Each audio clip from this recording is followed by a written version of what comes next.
नमस्कार, हमारा नाम है समरीन और आपने देखना शुरू कर दिया है खबर अनफिल्टर्ड। देखिए, खान सर के मामले में आज कोर्ट में सुनवाई हुई है और आप अच्छी तरीके से जानते हैं कि लगातार हम लोग केस डायरी की बात भी कर रहे थे और आज पुलिस ने अपडेटेड केस डायरी कोर्ट में जमा कर दी है। देखिए, हम आपको ये भी बता दें कि अब इस मामले में अगली सुनवाई 25 तारीख को होनी है और हम समझ रहे हैं कि आपका सवाल यही होगा कि आखिर कोर्ट के भीतर क्या कुछ हुआ है और सवाल ये भी होगा आपके मन में कि आखिर खान सर को राहत, पूरी तरह से राहत कब मिलेगी।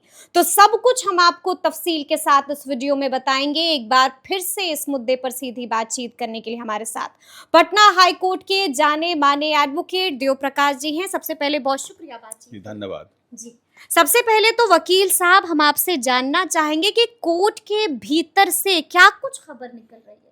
कोर्ट के भीतर खबर हम कैसे बताएं, हम तो वहाँ थे नहीं। जी जी। कोर्ट के भीतर कुछ खबर अगर आपके पास में है तो बताइए, उसका विवेचना हम कर दे सकते हैं। नहीं, हमने सुना कि जब वकील साहब, खान सर के वकील साहब AK मवार जी जब बाहर आए तो उन्होंने मीडिया कर्मियों से भी बातचीत की और उन्होंने साफ साफ कह दिया कि PP साहब पढ़ेंगे और उसके बाद फिर 25 तारीख को इस मामले में सुनवाई होगी। केस डायरी जब आएगा तो जो पब्लिक प्रोसिक्यूटर है उनके तरफ से ही आएगा। पुलिस सबमिट करती है तो पुलिस के जो वकील होते हैं पब्लिक प्रोसिक्यूटर ही होते हैं। तो यह बोल सकते हैं पब्लिक प्रोसिक्यूटर का भी हमने केस डायरी नहीं पढ़ी, एक समय दे दिया, ये कह सकते हैं। बट यह कहना कि case diary copy public prosecutor को दे दी गई है तो वो तो कोर्ट को फाइल करते ही करते हैं। तो पब्लिक तो प्रोसिक्यूशन का ही के थ्रू से फाइल हुआ होगा केस डायरी। अब बच गई बात, केस डायरी को ऐसा चीज़ नहीं है, कोई ग्रीवस रिपोर्ट वाला घटना नहीं है कि केस डायरी मैंडेटरी है और साइन क्वा नॉन है। केस डायरी में कुछ अच्छा लिखा होगा तो मिल जाएगा, खराब लिखा होगा तो नहीं मिला होगा। ठीक है, नॉर्मली जो जुडिशियल सिस्टम में है कि प्राय कहता है call for the case diary. कई बार केस डायरी आने में विलम्ब होता है तो यह भी सुप्रीम कोर्ट ने कहा केस डायरी ना भी आवे तो भी बेल देना चाहिए। देखिए, केस डायरी नहीं आए तो भी बेल मिलता है, लेकिन ये प्रैक्टिस में है कि केस डायरी कॉल फॉर किया जाता है। अब केस डायरी में देखिए, एंटिसिपेटरी बेल जो मोटा मोटी होता है उसमें जो कंसिडरेशन है वो देखा जाता है कि क्राइम FIR में क्या मैटर लिखा हुआ है, क्राइम हुआ क्या है, क्या जो ग्रेविटी ऑफ क्राइम है उसके अनुसार एंटिसिपेटरी बेल देना संभव है कि नहीं है, एंटीसीडेंट क्या है। यह तो नहीं है कि ये जो केस है ये किसी दुश्मनी को साधने के लिए किया गया है। यह तो नहीं है केस जो है किसी खास पर्पस के लिए किया गया है जिसमें कोई मतलब नहीं बनता है, कोई घटना नहीं घटी ऐसे ही केस कर। इन बातों को कोर्ट देखती है। कोर्ट अभी केस डायरी में कुछ भी पुलिस लिखते हैं, इन्वेस्टिगेशन क्या घटना घटी थी और घटना में ये हुआ था कि पहले पुलिस ने पहले एक FIR इन लोगों ने किया था, जो आपके खान सर के जो कोचिंग वाले के स्टाफ ने किया, और उस घटना के काउंटर ब्लास्ट केस में उसको बैलेंस करने के लिए पुलिस ने सुओ मोटो एक केस कर दी। पुलिस का लोगों का बार बार हम सुन रहे हैं कि एक बात यही थी कि फायरिंग शेर खान ने करा, शेर खान कहते हैं, खान सर के कोचिंग वालों ने करा दिया और उस फायरिंग पर खुद इन्होंने केस कर दिया कि पहला वाले FIR में फायरिंग का जिक्र तक नहीं है। जो पहला FIR में फायरिंग का जिक्र तक नहीं है तो फायरिंग की बात तो बाद में पुलिस को लगा। तो फायरिंग, प्रिवेंटिव फायरिंग जब मॉब हुआ था तो इन लोगों का आत्मरक्षार्थ फायरिंग तो कोई कभी कर सकता है। लोग शादी ब्याह में फायरिंग, पहले हर्ष फायरिंग तो अभी तो रोक दिया गया है, लेकिन फायरिंग, उस फायरिंग में किसी को चोट लगी है, न किसी को दहशत हुई है। प्रिवेंटिव फायरिंग है, कोई आदमी कर सकता। दोनों गार्ड ऑलरेडी बेचारा ड्यूटी करते हुए जेल में बंद है, उसका आर्म भी सीज हो गया। खैर वो अलग बात है, वो अपना उन लोगों का अलग सिस्टम से होगा रिलीज। तो न किसी को चोट लगी, न किसी को मारा मारी हुआ, केवल एक FIR जो आदमी किया, जिसके संस्था ने किया, उस संस्था के ऊपर ही एक FIR कर दिया गया।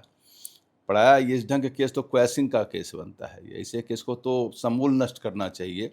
जो एक कहते हैं काउंटर बैलेंस केस है, रिटेलिएटिव केस है, और उसमें कोई सब्सटेंस, इनके वाले केस में कोई सब्सटेंस और ग्रेन्स जो मैंने देखा था कुछ है ही नहीं। खान सर के वाले केस में कोई सब्सटेंस नहीं है। प्रिवेंटिव फायरिंग, आत्मरक्षार्थ कोई आदमी फायरिंग कर सकता है। बच गई पुलिस डायरी। पुलिस डायरी 1 दिन 2 दिन 3 दिन ठीक है, प्रैक्टिस में आता है, नॉर्मली सेशन कोर्ट में मांगा जाता है बार दीजिए, लेकिन क्या ऐसा नहीं कि पुलिस डायरी में कुछ लिख दिया जाएगा एंटिसिपेटरी बेल हो जाएगा और नहीं कुछ अच्छा लिख दिएगा तो हो जाएगा। लेकिन हम समझना चाहेंगे वकील साहब आपसे कि केस डायरी होती क्या है। केस डायरी होती है जो पुलिस इन्वेस्टिगेशन करती है हर दिन। डायरी मतलब दैनिकी, जो प्रतिदिन जो जाती है कि आज हमने ये देखा, आज हमने ले लिया, आज हमने ये रिपोर्ट लिया, आज हमको ये मिला, आज हमको ये एविडेंस मिला, इतना ही नहीं लिखेगी। जो पर डे आईओ साहब जाते हैं वो रिपोर्ट बनाते हैं। अभी तो कल की घटना है तो इनका डायरी भी बहुत छोटा होगा। उस डायरी में जो लिखे होंगे 2 तारीख की घटना है। तो 2 तारीख घटना था, कितना तारीख है? हम लोग तो आज 20 केस डायरी पढ़ते हैं, जो 5-5 साल का केस डायरी वो हम पढ़ते हैं। 5-5 साल का, जी, बिल्कुल। तो केस डायरी अभी क्या होगा, छोटा सा केस डायरी इसका होगा। हम्म। इस केस डायरी में है घटना, कोई ऑफेंस मेकआउट हो नहीं रहा है। जब कोई ऑफेंस मेकआउट नहीं हो रहा और केवल ऐसे ही कोई एफआईआर कर दिया गया ताकि वो जो दूसरे वाले हैं वो शांत करने के लिए पुलिस ने कर दिया, तो केस डायरी के लिए रोका गया। पीपी साहब बोले होंगे हम नहीं पढ़े हैं ये बोले हो सकते हैं हम नहीं पढ़े, जो केस डायरी जब भी होगा तो प्रोसिक्यूशन की तरफ से ही फाइल होता है, पुलिस फाइल करती है, प्रोसिक्यूशन को वकील वही हैं, तो कोर्ट को फाइल होती है, तो पढ़ने का समय लिए होंगे। कितना दिन समय लिए हैं? बिल्कुल 25 तारीख को इस मामले में अगली सुनवाई होनी है। हाँ, तो अभी तो नो कोर्ट से मिला हुआ है उनको ना, हाँ। उसको एक्सटेंड कर दिया गया ना, तो नो कोर्ट से मिला हुआ है तो 90% चांस है इनको एंटीसिपेटरी बेल मिल जाएगा, क्योंकि इनके फेवर, इनके अगेंस्ट में कोई केस मेकआउट नहीं हो रहा है। ठीक है। तो बच गया एंटीसीडेंट इसमें देखा जाता है। कोई चोट लगी है तो ग्रीवस इंजरी देखा, किसी को चोट नहीं लगी है इनके वाले केस में। तो ऐसा कुछ भी सिचुएशन ऐसा नहीं बन रहा है जिसमें कि बेल इनको नहीं मिले, इनको इस बेल मिल जाना चाहिए। बेल मिल जाना चाहिए, लेकिन हम लोग लगातार सुन रहे हैं क्योंकि चर्चाओं का बाजार गर्म है वकील साहब। कहा तो ये भी जा रहा है, सवाल तो ये भी पूछा जा रहा है कि अगर केस डायरी में कोई ऐसी बातें हों जो खान सर के पक्ष में ना हो, तब इसका क्या प्रभाव पड़ेगा इस पूरे मामले में? केस डायरी बहुत कन्फाइंड लिमिटेड चीज़ है, जो पुलिस की इन्वेस्टिगेशन में जो कुछ मैटर मिलेगा, कुछ सब्सटेंस मिलेगा, कुछ एविडेंस मिलेगा, उतना ही पुलिस लिख सकती है। खान सर के अगेंस्ट अगर कुछ मिलता है तो क्या प्रभाव पड़ेगा? जब उनके इन्वेस्टिगेशन तो उन्हीं के अगेंस्ट में कुछ खोज रही होगी पुलिस, अगर कुछ मिलेगा, कुछ लगाएगी, तभी जो प्रथम दृष्टया लग नहीं रहा है कहाँ से कुछ ले पाएगी। इस केस में कोई ऑफेंस बना ही नहीं है, केवल एक फायरिंग है। तो फायरिंग तो प्रिवेंटिव फायरिंग, किसी को चोट नहीं लगी है उस फायरिंग में, आत्मरक्षार्थ कोई आदमी फायरिंग कर सकता है। तो उसका जो गार्ड, उनका जो गार्ड है, जो गार्ड लाइसेंसी गार्ड है, गृह विभाग सुरक्षा विभाग से, ये गृह विभाग से सुरक्षा एजेंसी को लाइसेंस होना चाहिए, मैंने नहीं देखा है, लाइसेंस होना चाहिए, सब कुछ विधिवत है। तो कोई संस्थान, कोई सर्विसमैन को, तो भाई अभी जो पसारा एक्ट बना हुआ है उसमें सब किसी भी संस्थान को अधिकार है कि अपने आत्मरक्षार्थ के लिए किसी रजिस्टर्ड से लाइसेंस सिक्योरिटी एजेंसी से सिक्योरिटी गार्ड वो ले सकता है, चाहे आर्म गार्ड ले या जनरल गार्ड ले। ये भारत सरकार का कानून है और अब बिहार सरकार का भी नियमावली में बना हुआ है, 2025 नियमावली भी आ गया है। कैश कैरेज भी उसी से होता है। आपको बता दें कि करोड़ों अरबों रुपया जा रहा है, प्राइवेट सिक्योरिटी कंपनी ही कैरी कर रही है, तो वो वहाँ भी आर्म गार्ड ही रहता है।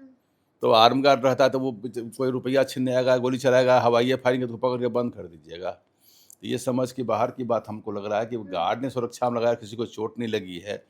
और एक मामला इसलिए काउंटर ब्लास्ट केस है, इनका जो एफआईआर है वो किसी इन्फॉर्मेंट ने नहीं किया है, एक काउंटर ब्लास्ट केस है जो पुलिस ने सुओ मोटो किया है। और इसलिए किया है बैलेंस करने के लिए कि भाई उधर किए तो उधर इधर भी कर दिए, और यह कहना कि उनके गार्ड फायरिंग कर रहे थे इसलिए हमने केस कर दिया। तो गार्ड फायरिंग कर रहे थे, किसी को चोट भी नहीं लगी, जो प्रिवेंटिव फायरिंग का जो सेक्शन लगेगा वही नहीं लगेगा। तो कोई सेंस नहीं बनता कि इनके एंटीसिपेटरी बेल को रिजेक्ट किया जाए, एंटीसिपेटरी बेल इनको हो जाना चाहिए। गार्ड्स को राहत नहीं मिली है, मिल ही जाएगा उनको भी समय। गरीब आदमी, उसके गरीब के लिए कौन सोचता है, इतना आप लोग चलाते हैं वीडियो में। गार्ड के बारे में कोई आज तक बोला नहीं, न कोई एजेंसी वाले बोले, न एसोसिएशन वाले बोले, न गार्ड का कोई संस्था में कोई लोग है। गरीब आदमी जो रोजी रोटी कमाने के लिए आया है, 15-20 हज़ार 25 हज़ार की नौकरी करता है, अपना गन या राइफल रखे हुए है, उस गरीब को कौन देख रहा है? उसका परिवार को पता नहीं कौन देख रहा है। वो जो केस लड़ रहा है वो कोचिंग वाले लड़ रहे हैं कि बेचारा वो खुद लड़ रहा है, फिर उसको अपना आर्म भी रिलीज करवाना पड़ेगा। तो चूँकि हम लोग थोड़ा सा उन चीज़ों को पढ़ते जानते हैं, तो ये घटना गार्ड को तो कुछ होना ही नहीं चाहिए था। जो गार्ड ने कोई आक्रमण किसी के ऊपर नहीं, गार्ड्स को कुछ नहीं होना चाहिए था, उनकी गिरफ्तारी नहीं होनी चाहिए थी, क्योंकि गार्ड तो पर ड्यूटी कर रहे थे जी।